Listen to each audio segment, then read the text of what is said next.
orientasi non-produktif.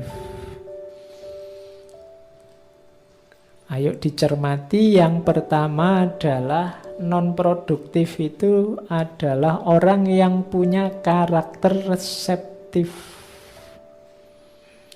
Jadi orang yang punya karakter reseptif itu orang yang percaya bahwa sumber kebahagiaannya ada di luar diri mereka. Jadi orang ini inginnya memasukkan semua yang di luar dirinya atau memiliki semua yang di luar dirinya ke dalam dirinya. Karakternya namanya karakter reseptif karena dia anggap kebahagiaan itu ada di luar dirinya.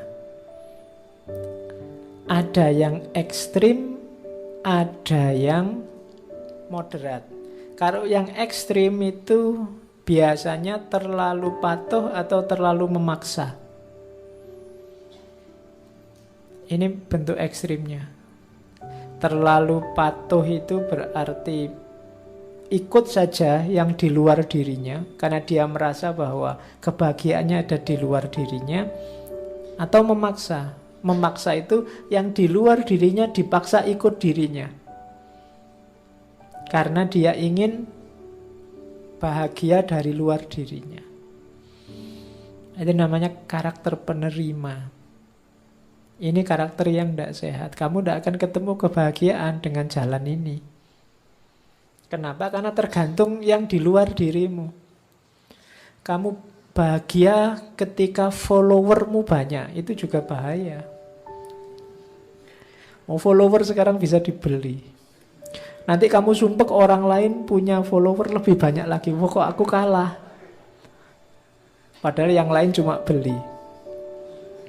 Nah itu kan kenapa kebahagiaanmu tergantung. Nanti kamu posting merasa, wah postinganku ini hebat luar biasa. Loh kok tidak ada yang like sama sekali, gimana ini? Dan kamu sumpek gara-gara itu. Ya mbok biar aja, tidak dikomentari, tidak dijempol sama temen. Oh, yang penting kamu yakin itu baik, bahagia. Kenapa kamu galau? Karena kamu gantungkan kebahagiaanmu pada yang di luar dirimu. Atau kamu paksa orang lain. Kamu paksa orang lain manut padamu. Awas kalau nggak komen.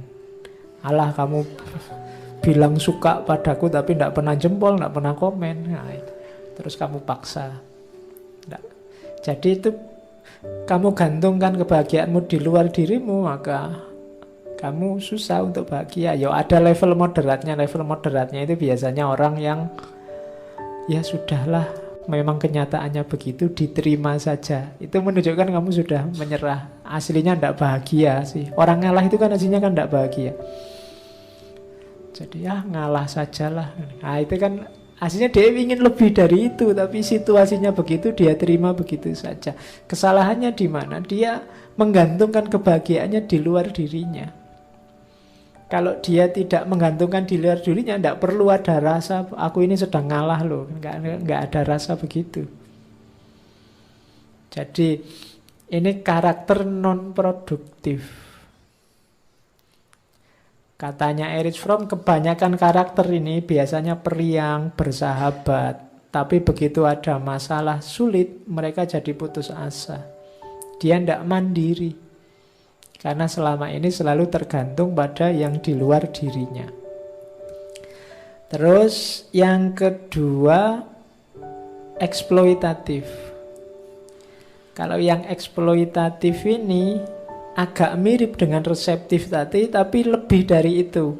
Kalau eksploitatif ini dia tidak cuma nunggu orang lain memuaskan dirinya, tapi dia bisa mengejar, memaksa agar orang lain bisa memenuhi keinginannya, mengeksploitasi. Jadi kalau tadi kan reseptif itu menerima kebahagiaan dari luar, kalau yang eksploitatif ini merekayasa, mengatur agar yang di luar dirinya bisa membahagiakannya. Nah, itu tipe kedua. Ini juga non-produktif. Lagi-lagi karena dia tidak mandiri, tidak bebas dengan dirinya, masih tergantung dengan yang di luar dirinya. Meskipun sifatnya eksploitatif, tidak cuma menunggu dan menerima. Yang ketiga, kalau ini karakter penimbun, hoarding karakter type. Karakter penimbun ini orang kecenderungan biasanya antisosial. Orang ini tidak percaya sama masyarakat, tidak percaya sama dunia luar. Biasanya dia minimal berkontak dengan dunia luar. Masyarakat itu jahat, manusia itu rusak, dunia ini sudah mau kiamat, terus dia menarik diri dari dunia. Karakter ini namanya karakter penimbun. Biasanya orang, kenapa disebut penimbun? Karena biasanya orang ini kikir, pelit-pelit. Nanti bayanganmu kikir itu apa? Jadi orang ini pelit, lawannya hemat itu loh. Apa-apa dianu sendiri, dia tidak mau berbagi, juga tidak mau orang lain mendekati dirinya. Bahkan berbagi itu tidak cuma berbagi barang, tapi juga berbagi emosi dan berbagi pemikiran. Ini namanya tipe penimbun. Kecenderungannya antisosial, menganggap dunia ini rusak, jadi saya nggak harus terlalu banyak terlibat dengan dunia. Ini juga jenis non-produktif. Jadi pribadi yang tidak sehat. Ada lagi pribadi tidak sehat adalah karakter pasar, marketing karakter types. Ini orang yang kemana-mana yang dipikir untung ruginya. Ya, ini tipe marketing. Meskipun kamu tidak jualan, itu kelihatan.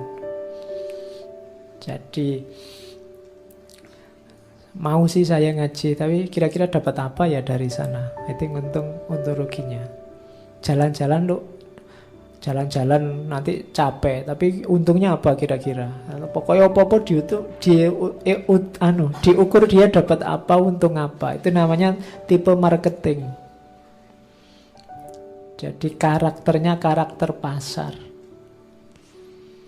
Mbok kamu jadi pacarku, lumayan loh, aku punya motor, aku punya, nanti kamu tak antar jemput kalau kuliah. Itu apa-apa diukur secara pasar. Kamu dapat keuntungan apa? Nanti kamu mameri motor yang sebelahnya, ala itu motornya tahun 90, sama aku aja motorku 2005 misalnya. Yo, podo wae sama. Jadi karakternya karakter pasar, marketing karakter type. Ini juga tidak sehat karena kamu akan kecewa. Tidak sangat banyak hal yang bisa diukur dari keuntungan demi keuntungan. Jadi orientasinya orientasi non produktif. Ya kayak misalnya temenmu lagi ngobrol asik-asik terus dia bilang, alah ngobrol ini buang waktu, coba aku di kamar nulis sudah dapat berapa halaman. Itu kan perhitungan sebenarnya itu juga. Padahal kebersamaan kan juga penting, kita butuh relasi tadi. Apa-apa dihitung untung ruginya. Nah, itu juga tidak enak kan bergaul sama orang kayak gini. Lagi enaknya ketawa-ketawa, wah ketawa itu mengeraskan hati. Kita susah loh.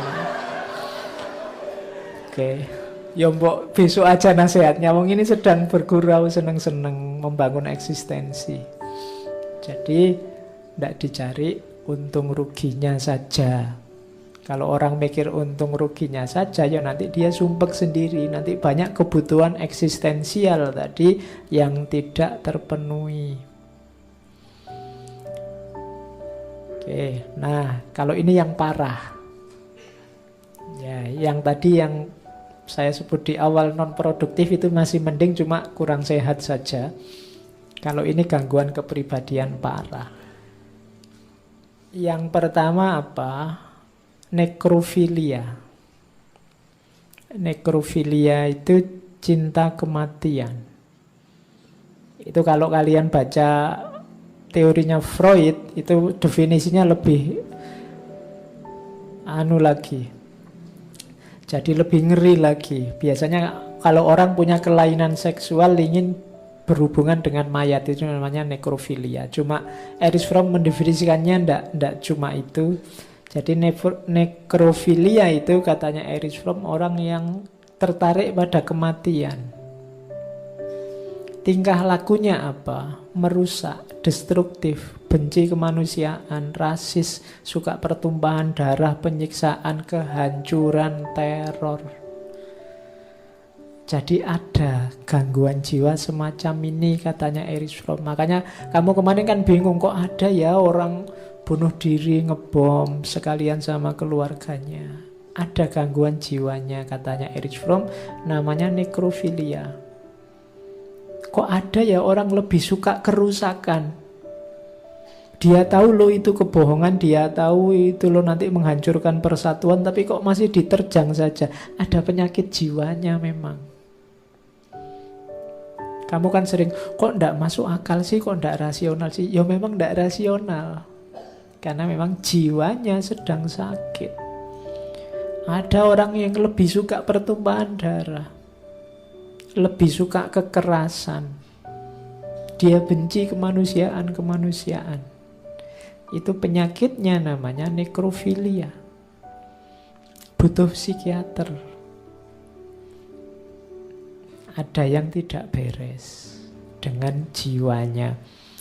Nah, itu gangguan kepribadian parah. Yang kedua, semoga kita tidak termasuk, narsisme. Tapi yang berat ya, ada narsisme normal. Katanya ya narsisme normal itu kamu ngoco terus merasa perasaan aku kok ganteng gini ya. Nah itu narsis sidik ya rapopo lah. Alhamdulillah kamu bersyukur kan gitu. Jadi kamu kemana-mana selfie, ngepas-pas ke sudut yang paling cakep mana, itu kan narsis. Kalau foto pingin paling menonjol itu narsis, biasa ndak apa-apa. Tapi ada yang berat. Narsis itu yang berat apa? Ketika tujuanmu pamer itu menghalangi kebenaran, menghalangi kenyataan. Yang tinggi kamu nilai rendah, atau yang rendah kamu nilai tinggi. Jadi miliknya orang lain sebaik apapun kamu anggap rendah secara tidak objektif, dan milikmu meskipun jelek kamu anggap tinggi. Nah, ini narsis berat. Jadi kamu ngoco misalnya, wow wajahku kok cakep ya dibandingkan artis Korea, itu jauh cakep aku. Nah, itu mulai gawat. Tadi kamu merasa cakep saja enggak apa-apa, tapi kalau sekarang merasa lebih cakep jauh daripada artis Korea, itu mulai enggak beres. Karena kamu sedang membohongi kebenaran. Jadi kamu ndak objektif sudah sekarang, gitu loh. Ya, mulai melihatnya tidak objektif lagi. Ini banyak kan sekarang orang-orang fanatik dengan kelompoknya, dengan yang sudah ndak objektif lagi. Kelompok lain yang dia ndak setuju, sebagus apapun dianggap jelek. Sementara kelompoknya sendiri sejelek apapun dicarian pembelaan biar tetap berharga. Nah, ini narsisme, penyakit jiwa. Hati-hati kamu masuk ke sini nanti dibawa ke psikiater.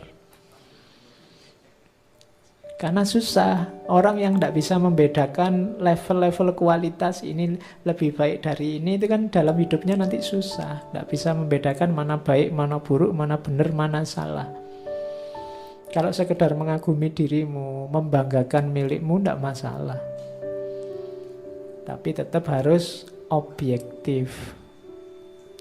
Penyakit gangguan kepribadian agak berat yang ketiga namanya, katanya Erich Fromm, simbiosis incest.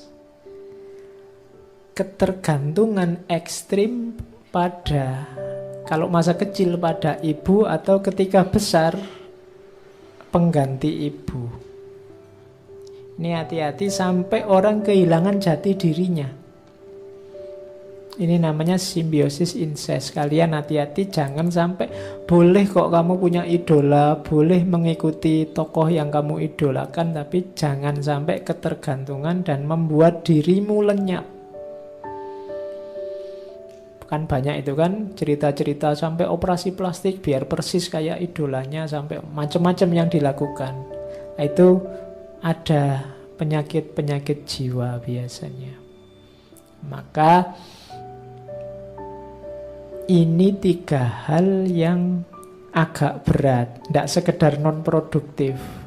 Kalau ini sudah butuh psikiater, nekrofilia, narsisme berat, atau simbiosis incest, gangguan kepribadian berat.